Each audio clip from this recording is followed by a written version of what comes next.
Hello hello good morning sir. Hello hello good morning sir. Good morning sir, చెప్పండి ఎవరండి? Sir Venkateswara నేను Jesus నేను విశ్వసించినాను sir. ఏంటండి? Jesus ఆ? Jesus sir. అర్థం కావట్లేదండి మీరు చెప్పేది. జీసస్ యేసు ప్రభు సార్. యేసు ప్రభు. యేసు ప్రభుని నేను విశ్వసించాను సార్. యేసు ప్రభుని మీరు విశ్వసించారా? అయితే చాలా ఇబ్బంది పడుతున్నాను సార్. ఎలాగని మీ పేరండి? వెంకటేశ్వర్. మీరు జీసస్ ని విశ్వసించినప్పుడు వెంకటేష్ అని పేరు పెట్టుకోవటం కరెక్ట్ కాదు కదండి. నేను చిన్నప్పుడు విశ్వసించాను సార్, నాకేం తెలియదు.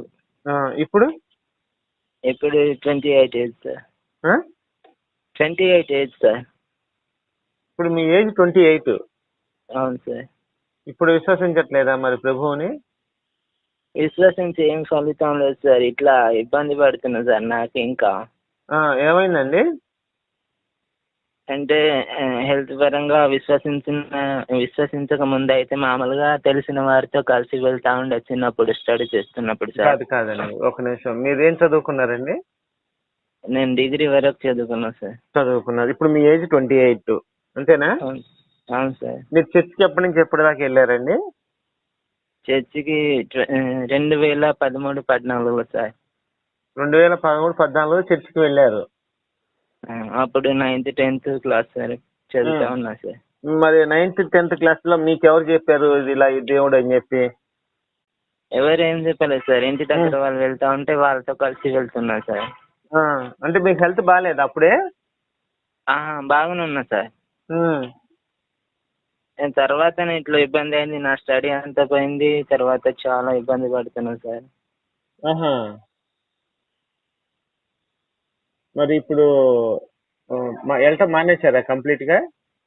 అవును సార్, స్టడీ మానేసినాను. తర్వాత ఏ పని చేయాలనుకున్నా కూడా పని చేసిన దగ్గర కూడా మంచిగా అనిపించకపోవడం, బట్టలు తీసేయడం.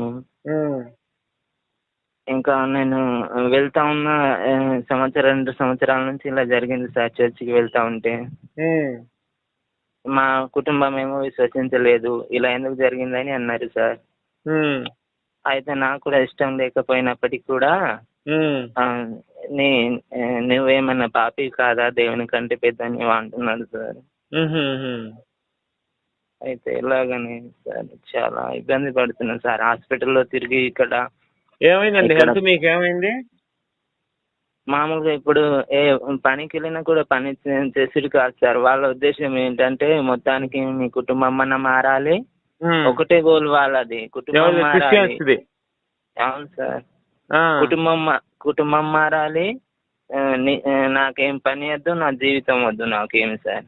వాళ్ళంతా లేరా అన్నట్టుగా చూస్తున్నాను సార్. అయితే మా వాళ్ళు ఏమంటున్నారు, నువ్వు పని చేసుకోకుండా ఎలా బ్రతకగలుగుతావు దేవుడు అంటే అంటా ఉంటే. దేవుడు అంటే ఏదో ఒక టైంకి అంటున్నా కానీ ఎప్పుడు నాకు అదే ధ్యాస ఉంటుంది. మరి నన్ను ఏం చేయమంటారు అని నేను అన్నా సార్. అయితే నేను విడిచిపెట్టాలనుకుంటే నేను విడిచిపెడతా అంటే, నరకంలో పోవలసి ఉంటే విడిచిపెట్టు, నువ్వు దేవుని కంటే పెద్దని కాదని వాళ్ళు అంటున్నారు. నాకు ఎటు తెచ్చకుండా అవుతుంది సార్. ఇప్పుడు కూడా చర్చికి వెళ్తున్నారా మరి? నేను వెళ్ళట్లేదు సార్.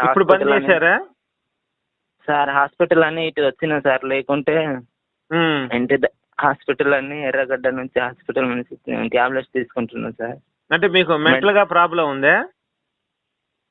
మామూలుగా కొన్ని టైంలలో ఒక మంత్ కి కానీ 15 రోజులకు ఒకసారి కానీ అట్లా అవుతుంది సార్. బట్టలు తీసేయడం, ఏమైనా ఉంటే చేతిలో కొంచెం కండిషన్ బాగాలేదు. అవును సార్. అయితే హాస్పిటల్ నుంచి నేను అప్పటి నుంచి వాళ్ళు అన్నారు కదా, మీరంతా బాగా అయ్యేది ఉంటే చర్చికి రండి, కుటుంబం అంతా విశ్వసించండి, బాగా చేస్తాము, లేదంటే హాస్పిటల్లో తీసుకెళ్ళండి అన్నారు. మా వాళ్ళు అన్నారు కదా, హాస్పిటల్లో ఎట్లాగో మంచిగా అవుతాడు కానీ కదా అని ఇక్కడ ఎర్రగడ్డ హాస్పిటల్ నుంచి టాబ్లెట్స్ తీసుకుంటున్నాం సార్. ఇప్పుడైతే ఇక్కడ నుంచి టాబ్లెట్స్ తీసుకోవడానికి ఇక్కడ వచ్చినా సార్. ఇప్పుడైతే బానే ఉందండి. ఇప్పుడు మామూలుగా ఒకసారి వాళ్ళకి తెలిస్తే ఇట్లా ఉండదు ఇంకా. అందుకోసం ప్రస్తుతం మిమ్మల్ని ఇబ్బంది పెడుతున్నారంటారా? అయితే ఇంకా మీకు చాలా విషయం చెప్పాలి సార్. అందుకోసం మీకు ఇప్పుడు ఎవరికి ఏం చెప్పకండి. ఇట్లా పరిస్థితి ప్రాబ్లం అవుతుంది మీ దగ్గర వచ్చేసి. వాళ్ళైతే ఏం చెప్పారు బయట. చర్చికి రా, దేవుని విశ్వసించి అంతే చెప్తారు. దేవుని విశ్వసిస్తే మొత్తం తగ్గిపోతుందని చెప్తున్నారు మీకు.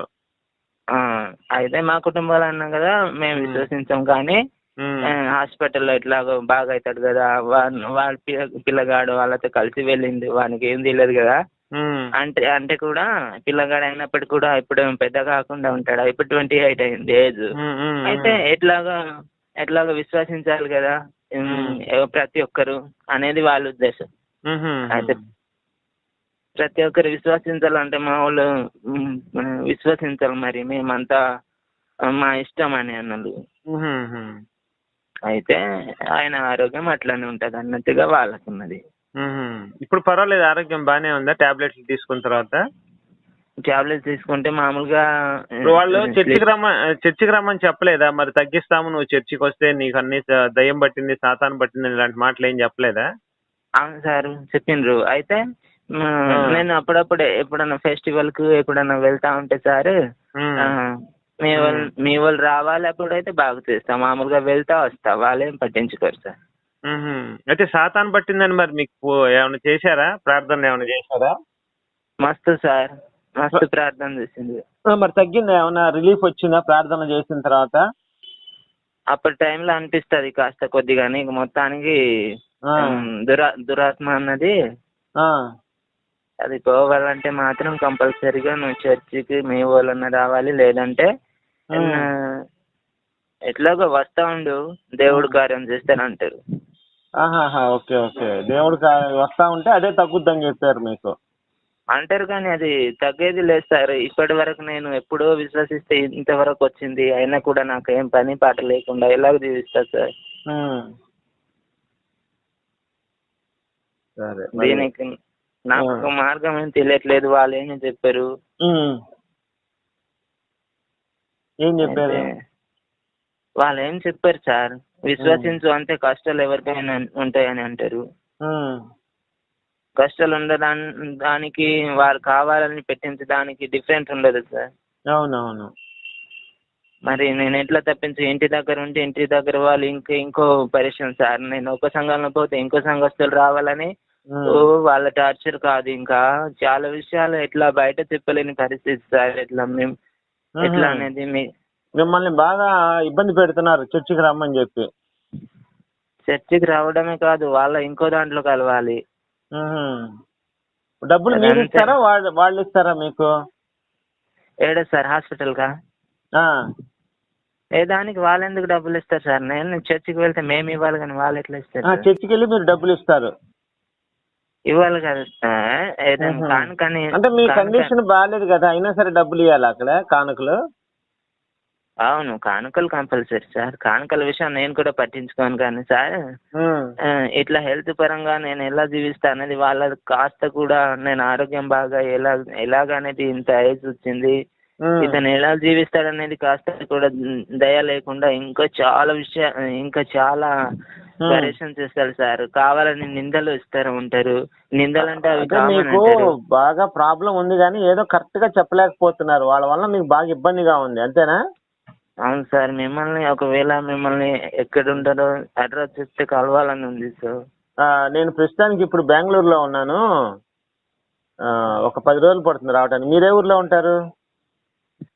మాది అటు ఆసిపోవాలి సార్. హాస్పిటల్ అని వచ్చిన కదా ఇక్కడ ఎర్రగడ్డ హైదరాబాదా? ప్రస్తుతం ఏంటి ఉన్నాను సార్. నేను బెంగళూరులో ఉన్నా. 10 రోజులు వస్తే మీరు ఎన్ని రోజులు ఉంటారు? నేను సమ్మర్లో వచ్చినాను సార్. ఎలాగైనా తప్పించుకొని వాళ్ళది అలా ఉండొద్దు, నన్ను ఇబ్బంది పడవద్దని. అయినప్పటికీ కూడా మా బ్రదర్స్ ఉన్నారు కదా సార్, వీళ్ళ దగ్గర ఉంటున్నా, ఎక్కడన్నా పని చేసుకొని ఆ చర్చికి వెళ్ళడం ఏంటి, నా ఆరోగ్యమే బాగలేదు, నేను రానని వచ్చిన సార్. అయితే ఏదైనా ఫర్నిచర్ కంపెనీలో అని పోయినా సార్. ఆడ కూడా 4 రోజులు పోయిన తర్వాత బట్టలు తీసేయడము, తర్వాత ఇట్లా జరిగితే అక్కడ ఉన్న సార్ అందరు ఇంకో పంపిస్తారు సార్. ఇంకో వేరే కంపెనీలో పోయినా సార్, ఇంకా బట్టల షాప్ లో పోయినా. ఈ క్రైస్తవ మతం నిన్ను కూడా వదలలేదే పాపం సార్. ఎంతో అమాయకుని సార్, ఏం తెలియని వానికి కూడా ఇంత ఇబ్బంది పెట్టిందంటే నాకు చాలా బాధిస్తుంది సార్. అయ్యో. అంటే ఎంత తెలియకపోయినప్పటికీ కూడా అందరు పాపలే కదా అంటారు. ఓకే, దానిని ఇస్తే ఓకే సార్, కానీ ఇంతలో నన్ను కావాలని ఎంత అమ్మాయికుంటే అంతగా ఇట్లా డిప్రెషన్ గురి చేస్తారు సార్. సరే, నేను వచ్చి కలిసి మాట్లాడతాలే అండి, సరేనా? రేపు వస్తాను, 10 రోజుల్లో వస్తాను. మీ ఫోన్ నెంబర్ ఫీడ్ చేసుకొని కలుద్దాం, మాట్లాడదాం, సరేనా? వాళ్ళని తప్పించుకొని ఎలాగా నేను ఎక్కడ ఉండాలనేది కూడా నాకు ఇబ్బంది పడుతున్నా సార్. నేను మాట్లాడతాలేండి. వేరే దగ్గర ఉంటా. మీ అమ్మగారు మీ నాన్నగారు ఏం చేస్తారు మరి, లేరా? ఉన్నారు సార్, ఇంటి దగ్గర ఉంటారు. మీరు ఇప్పుడు హాస్పిటల్లో ఉన్నారా? హాస్పిటల్ వచ్చి టాబ్లెట్స్ తీసుకున్నా సార్, సమ్మర్ నుంచి ఉంటున్నా. హాస్పిటల్లోనే ఉంటుంది. మరి ఫోన్ ఎక్కడ దొరికింది మీకు? ఇది యూట్యూబ్ లో సార్ చూసిన. యూట్యూబ్ లో. మీరు మాట్లాడే ఫోన్ హాస్పిటల్ వాళ్ళే ఇచ్చారా, మీరే కొనుక్కొని మీరు వాడుతున్నారు హాస్పిటల్లో? కాదు సార్, నాకు మొబైల్ ఉన్నప్పుడు కూడా అందులో బ్యాలెన్స్ లేదు. మా దగ్గర ఉన్న రూమ్ మొత్తం కానీ సార్, బ్రదర్స్ ఒకవేళ నేను ఏదైనా అంటే బ్రదర్స్ అంటున్నారు కదా, నీ అంతటి నువ్వు ఏదైనా పని చేసుకో అంటారు. కానీ ఆడపోయిన తర్వాత ఆరోగ్యం ఎలాగ ఉంటది అనేది కూడా తెలియదు. అయితే వాళ్ళే కావాలని బ్రదర్స్ ఏమంటారంటే మమ్మల్ని విడిచిపెట్టిపోకూడదు అన్నట్టుగా వాళ్ళలో నుండి ఏమంటారంటే, నువ్వు ఏడ పని చేసుకొని బతకగలుగుతావు అని ఇట్లా వాళ్ళే అంటారు. అట్లా కూడా వాళ్ళే అంటారు సార్. పని చేసుకోవాలని ఒక మాట అంటారు, అంటే వాళ్ళలో అట్లా తిప్పించుకుంటున్నారు సార్ వాళ్ళతో. అందుకోసం వాళ్ళని తప్పించేయడం నేను ఉండాలేమో. వాళ్ళ ఉద్దేశం ఏంటి, ఆరోగ్యం ఎట్లా ఉంటే ఏం కాదు, దేవుడు చూసుకుంటాడు, కానీ అందరు మార్చబడాలి. మార్చబడడానికి మార్గమే లేదు సార్. మొత్తానికి అనారోగ్యం పాలు చేసి మా పేరెంట్స్ మాట్లాడరు సార్. మాట్లాడకపోయినా మీ వాళ్ళు మాట్లాడరు మాతో. అంత పట్టుబట్టి ఉన్నది చూసింది సార్. అయితే మాట్లాడాలని ఏముంది సార్, దేవుని దయ వల్ల అట్లా అనుకోరు. ఇక లోపలైతే మొత్తం క్రూరత్వమే, కానీ బయటనే సాధువులు, వాళ్ళంతా ప్రేమమయులు. మేమేమో ఇట్లా ఇక మాకు సహజంగా ప్రేమ ఉండేవారైతే చూసుకుంటారు ఏదో ఒక విధంగా. కావాలని వాళ్ళే అట్లా నిందలేసి మరీ మమ్మల్ని విచ్చలవిడిగా చేసి, మా వాళ్ళకు ఎటు లేకుండా చేసి, ఇంకా చాలా మేము చేసే పనులు ఏది సఫలం కాకుండా చేస్తున్నాను సార్. ఇంకా అయితే ప్రస్తుతం మీరు ఒకవేళ మిమ్మల్ని కలవాలంది, నాకు ఏదైనా మార్గం చూపించండి సార్, వాళ్ళ దగ్గర నుంచి తప్పించుకోవడానికి. మార్గం అంటే నేను ఏమి చేయగలను ప్రస్తుతాన్ని, నేనేమి చేయలేను.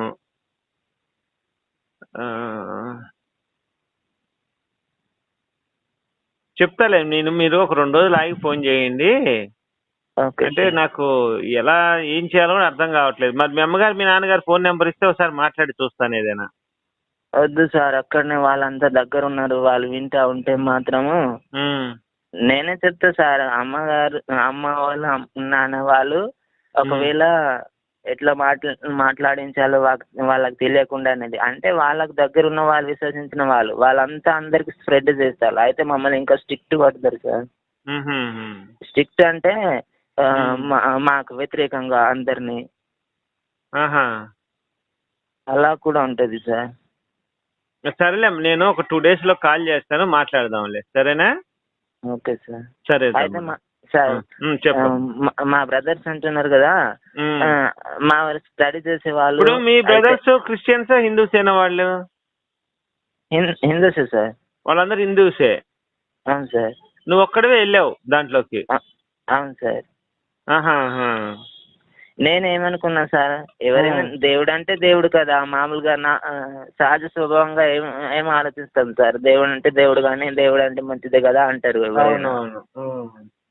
అయితే నేను అలా వెళ్ళాను, కానీ వీళ్ళు చాలా కావాలని నా పైనే మంచిగా ఉన్న వారిని ఏమంటారంటే ఏదో పాపంలో పడేసే మాటలే అంతే తప్ప